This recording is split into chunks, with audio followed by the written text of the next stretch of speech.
पूरे देश में आज़ादी के 75वें अमृत महोत्सव की धूम रही। तिरंगे के रंग से हर घर तिरंगा लहराता नजर आया।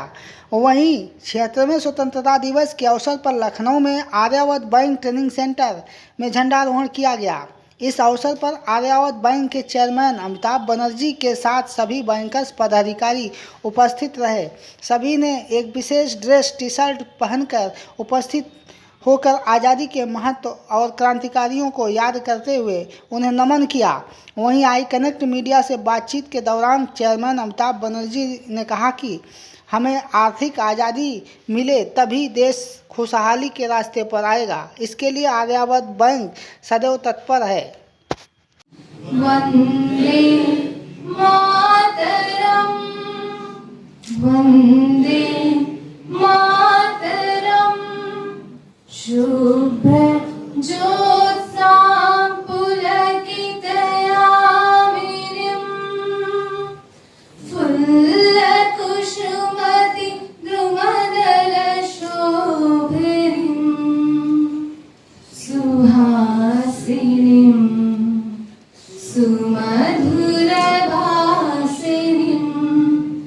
सुखदां वरदां मातरम्, वंदे मातरम्। 75 साल पूरे करते हुए 76वें वर्ष में हमने प्रवेश किया है। जैसे कि सरकार की भी मंशा है, हम ग्रामीण बैंकों की तरफ से अपनी ग्रामीण परिवारों को, अपनी ग्रामीण शाखा के तमाम कस्टमर्स को, जो कि हमारी गांधी जी की सपना थी एक सशक्त ग्राम, इसकी उन्नयन की तरफ ही हम और भी बढ़ेंगे। हम अपने कृषि भाइयों को, अपने गांव के छोटे उद्योग या छोटे व्यवसायी वर्ग को और अधिक से अधिक सशक्त करने के लिए जो भी हमारे पास स्कीम्स है उसको और पूरी निष्ठा के साथ इम्प्लीमेंट करेंगे। हमारे उद्देश्य है कि हमारी जो ग्राहक है वो भी हमारे लिए और अच्छी सेवा के हकदार है वो बने, और हमारी बैंक भी एक बहुत ही मजबूत सशक्त आरआरबी के रूप में देश के सामने उभर के आए। मैं यही चाहता हूँ। क्या संकल्प लिया गया सर? कुछ प्रमुख दो बातें मैंने ये कहा कि आज हमारे पास बहुत कम संख्या में ऐसे वरिष्ठ नागरिक है जिसने आज़ादी की लड़ाई की गवाह हैं, जिनका आज उम्र 85 साल भी हो सकती है, 90 साल भी हो सकती है, लेकिन उनकी संख्या बहुत कम हो चुकी है। आज धीरे धीरे वो हमारे बीच से उनका भी स्वर्ग लाभ हो रहे हैं, वो हमारे बीच नहीं रह रहे हैं। हम जो भी है उनके जीवन का अंतिम पड़ाव में एक बार हम आज़ादी के सही संकल्प के तरह से उनको हम और भी सम्मान के साथ उनकी जो थोड़ी बहुत उनकी अगर हम सेवा कर सके अपनी बैंक परिवार के तरफ से, तो ये हमारे लिए भाग्य की बात होगी। ये मैंने अगले 1 साल तक के लिए एक संकल्प लिया। मैं अपनी सारे रीजन्स को मैं ये बताऊंगा, उनको तरफ से बताऊंगा कि आपके जो भी सेवा क्षेत्र में वहाँ पर वरिष्ठ नागरिक जिनकी उम्र 80 से ऊपर हो चुका है, 85 हो चुका है, उनके पास एक बार जाएँ, उनको सम्मानित करें, उनके तरफ से छोटी छोटी अगर उनकी ज़रूरत है उनको भी हम अपने बैंक की तरफ से पूरा करने की कोशिश करें। व्यवसाय के लिए नहीं बल्कि उनकी सेवा के लिए हम कुछ काम कर पाएँ, ये हमारे लिए भी एक बहुत बड़ी भाग्य की बात होगी। दूसरी है कि हम फिर से आर्यावर्त बैंक में, जैसे सरकार की मंशा है, बहुत सशक्त बैंक बनाने के लिए हर तरीके से ये कोशिश कर रही, चाहे IT के मामला में हो या कैपिटल के मामले में हो या गवर्नेंस के मामले में हो या न्यू स्टाइल ऑफ मैनेजमेंट के मामले में हो या और भी एक्सेलेंस इन मैनेजमेंट जो ईज़ की बात करें उसके मामले में भी हो। कई चीज़ों में सरकार ने कई पहल ली है और इन पहलों को ध्यान में रखते हम जानते हैं कि हम RRBs के लिए बहुत ही सुनहरा भविष्य है, हमारे आर्यावर्त के लिए बहुत सुनहरा भविष्य है। 1 साल में आप देखेंगे हम एक बहुत ही सशक्त बैंक के रूप में सामने आएंगे, देश के सामने आ खड़े होंगे। सर, आप जब से अध्यक्ष बने हैं क्या क्या चुनौतियां हैं सर? देखिए, चुनौतियां तो मुझे ऐसा कुछ भी नहीं मिले, केवल मुझे अवसर ही दिखता गया, काफ़ी सारे अवसर दिखते गए और इन सारे अवसरों को मैंने कोशिश किया कि हम कैसे इन अवसरों को और अधिक से अधिक ले सकें। चुनौतियां तो मैं कभी नहीं बोलूँगा कि ऐसा कोई न तो हमारे स्टाफ की तरफ से मिला, न तो कोई मुझे अपने ग्राहक की तरफ से मिला, ऐसा कोई भी चुनौती नहीं है। ज़रूर हमने कुछ ऐसे जो हमारे बियॉन्ड द बैंक जो रीजंस थे, चाहे वो कोरोना के चलते हो या विश्व मंदी के चलते हो, ऐसे कुछ चैलेंजेस आई, लेकिन इनका प्रभाव ग्रामीण बैंकों पर कम पड़ा है क्योंकि हम बहुत सारा अपनी जो हमारे ग्राहक वर्ग है अभी तक इन प्रभावों से थोड़ा सा अछूता रहा। कोविड में ज़रूर इनका बहुत बड़ा असर पड़ा, बाकी विदेशी मंदी जो अभी वैश्विक मंदी चल के एक दौर है उसमें से अभी तक हम अछूते हैं और हम एक मजबूत बैंक के रूप में फिर भी उभर के आएंगे। धन्यवाद। आने वाले समय में नंबर 1 बैंकिंग के रूप में उभर के आ रहे हैं, ऐसा लोगों का कहना है। अभी आज संबोधन में कहा गया, कैसे हो सकता है? देखिए, नंबर वन की बात हम करते तो बैलेंस शीट, उसकी जो इकोनॉमिक फिनेंशियल स्ट्रेंथ की बात करते हैं, फिनेंशियल स्ट्रेंथ में हमारे पास बहुत सारी स्ट्रेंथ है और भी हमारे पास कैपिटल अभी स्टेट गवर्नमेंट बहुत जल्द रिलीज़ करने वाली है, जिस कैपिटल के बाद हमारे CRAR रेशियो भी बढ़ जाएगी। सरकार अगर आगे, जैसे सरकार की ज़रूरत, हमें अभी तो इमीडिएटली कोई पूंजी की बहुत ज़रूरत नहीं है, लेकिन अगर वो भी ज़रूरत पड़ती है, सरकार ने शायद अपने कुछ नियमों में बदलाव भी करेंगी। हम एक स्ट्रांग पूंजी के कैपिटल के मामले में भी स्ट्रांग बैंक बनेंगे, IT के मामले में भी एक स्ट्रांग बैंक बनेंगे। साथ साथ हम मार्केट में उन्हीं लोगों के साथ ज़रूर compete करेंगे जो मार्केट में हमारे क्षेत्र में प्रवेश कर हमारे साथ compete कर, हम उनके क्षेत्र में प्रवेश कर उनके साथ compete करेंगे। और हम ज़रूर, हमारी बिजनेस लगातार बढ़ रही है और हम बढ़ते ही जाएंगे। आलमबाग क्षेत्रीय कार्यालय में Aryavart bank SC/ST employees union ने भी आज़ादी के क्षेत्र में स्वतंत्रता दिवस पर विशेष संगोष्ठी का आयोजन कर बाबा साहब के संविधान को सही अनुपालन पर विचार विमर्श करते हुए अध्यक्ष बिंद्रा प्रसाद व महामंत्री लोकेश लाकरा सहित सभी पदाधिकारी एवं सदस्यगणों ने आर्यावर्त बैंक के चेयरमैन अमिताभ बनर्जी के साथ मौजूद होकर विचार गोष्ठी की।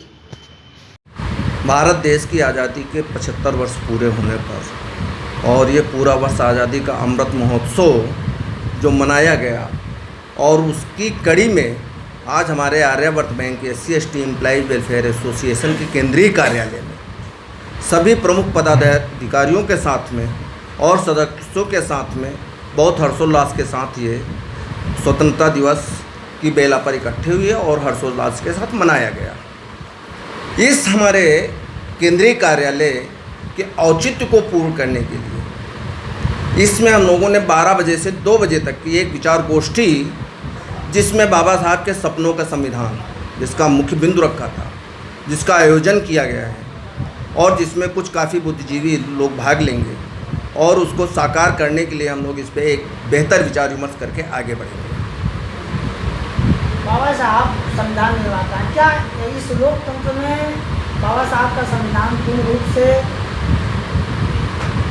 लागू हो पा रहा है या उसमें तमाम अड़चनें आ रही हैं? क्या कहेंगे आज इस अवसर पर? आज आज़ादी के अमृत महोत्सव में हमारा बहुत स्पष्ट मानना है, 15 अगस्त 1947 से जब से देश आज़ाद हुआ तब से पूर्ण डेमोक्रेसी हिंदुस्तान में आ ही नहीं पाई। इस लोकतांत्रिक व्यवस्था में पॉलिटिकल डेमोक्रेसी तो आई, राजनीतिक लोकतंत्र तो पनप का उसने अपनी उछाल भी ली, लेकिन जो सोशल डेमोक्रेसी है बिल्कुल नहीं आ पाई इस देश के अंदर। और जहाँ तक जिस संविधान की हम लोग बात करते हैं, जिस संविधान के लिए हम लोग सतत प्रयासरत रहते हैं, जिसको बचाए रखने की लड़ाई लड़ते हैं, एक्चुअल में वो संविधान भी बाबा साहब के सपनों का संविधान नहीं था। वो संविधान भी एक समझौता कॉन्स्टिट्यूशन है, जिसमें एक कंप्रोमाइज कॉन्स्टिट्यूशन के तहत बाबा साहब ने इस देश को दे पाए।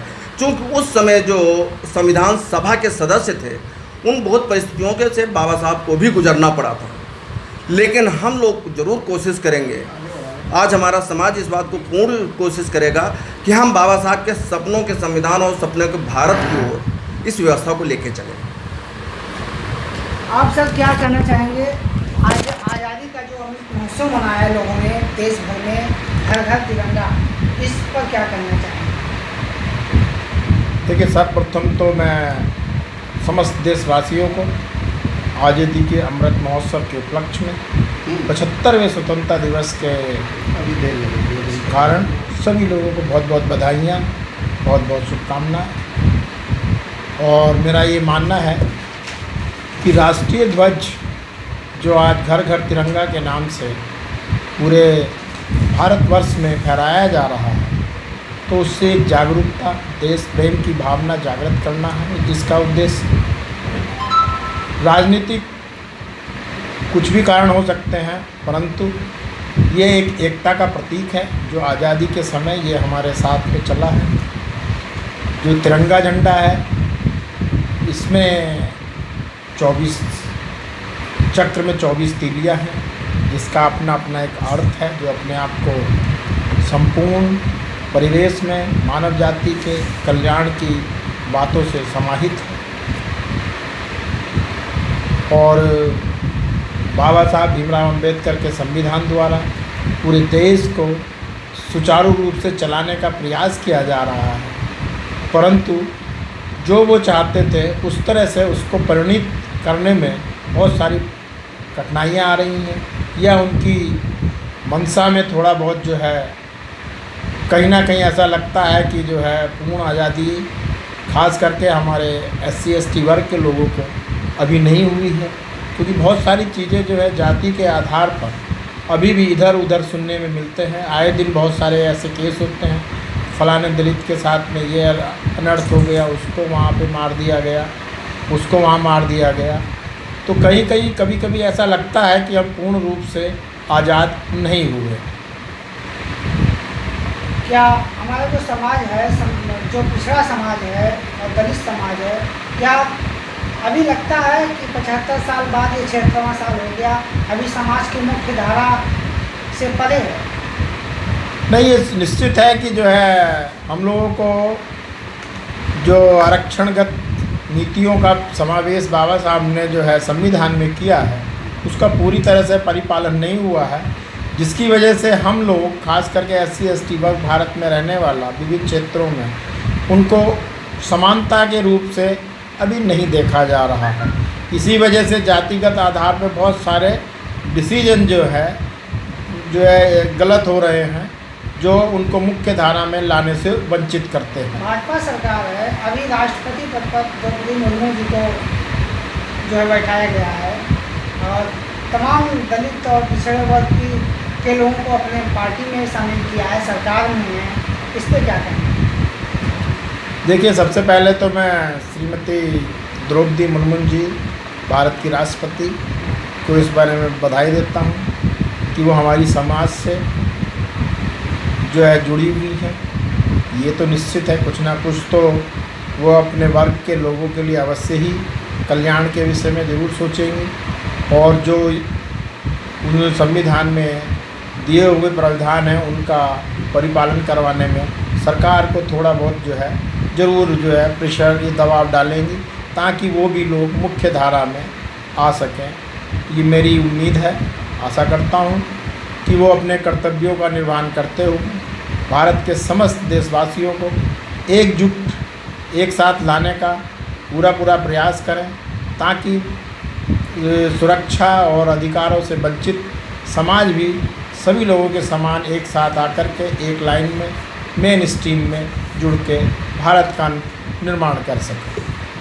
तो आज युवाओं को क्या संदेश देना चाहेंगे आज़ादी के 76वें वर्ष पर? मैं अपने देश के युवाओं से ये आह्वान करता हूँ कि देश में वर्तमान परिस्थितियों को देखते हुए वो सब ऐसे कार्यों करें जिससे देश का और अपना स्वयं का विकास हो, और अपने कर्तव्यों का निर्वहन बहुत ईमानदारी लगन के साथ करें। सफलता निश्चित हमको मिलेगी, इसमें कोई दो राय नहीं है। जो मेहनत करेगा उसको फल मिलेगा। मैं यशवंत वर्मा, मैं ये SC/ST वेलफेयर एसोसिएशन जो आर्यावर्त बैंक की कार्यकारिणी है, इसमें मैं उपाध्यक्ष हूँ।